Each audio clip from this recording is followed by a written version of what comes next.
面對幸福節，安分錯會，而晒的一個是路，讓別人把你能夠安上來路，安分的路，說了吧。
Yang paling angkal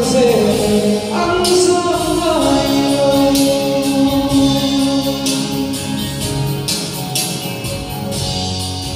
Kalau sampai kau menghindar Xem không turin anh samayo Chẳng chừng cả mấy thế chỉ anh không bao đúng ra của mình anh ra mai xóa của quý anh luôn xóa Krista ta đang sang đâu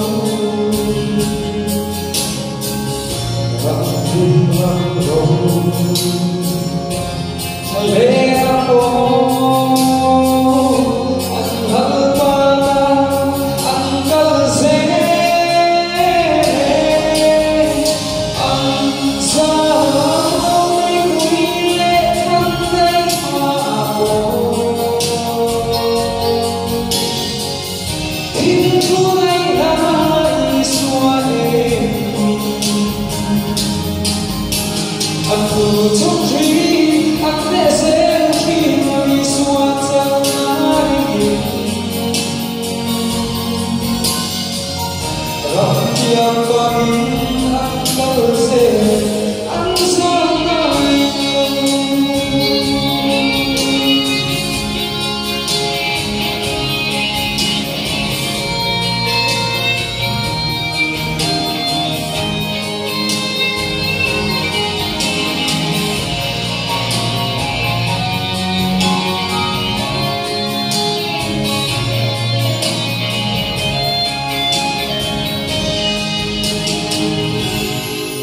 Chẳng chừng thoáng chân chỉ đi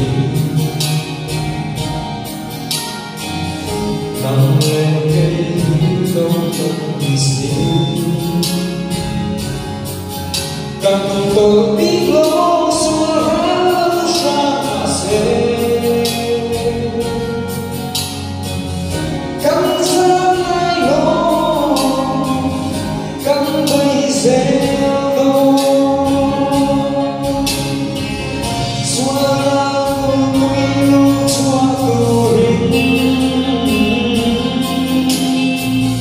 Krista datang selalu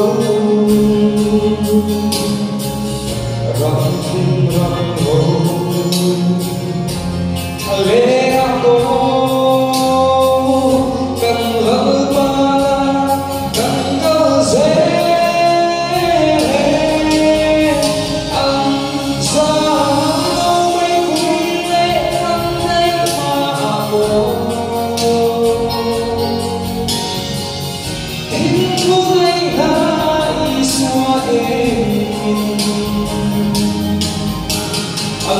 从今安得生气为所在让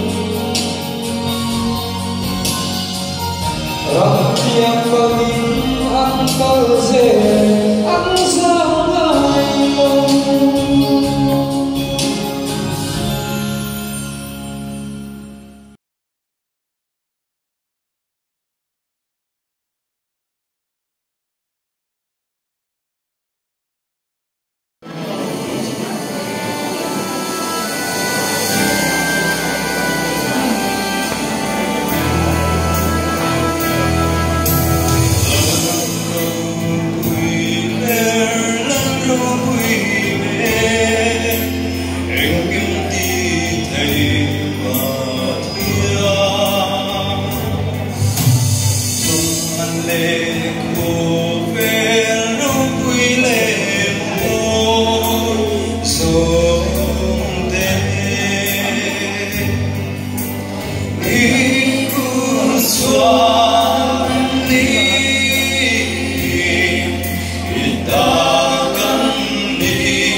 ta đãทิ้งlâu rồi cái khi ta đã thiếu đi đã chia đôi ta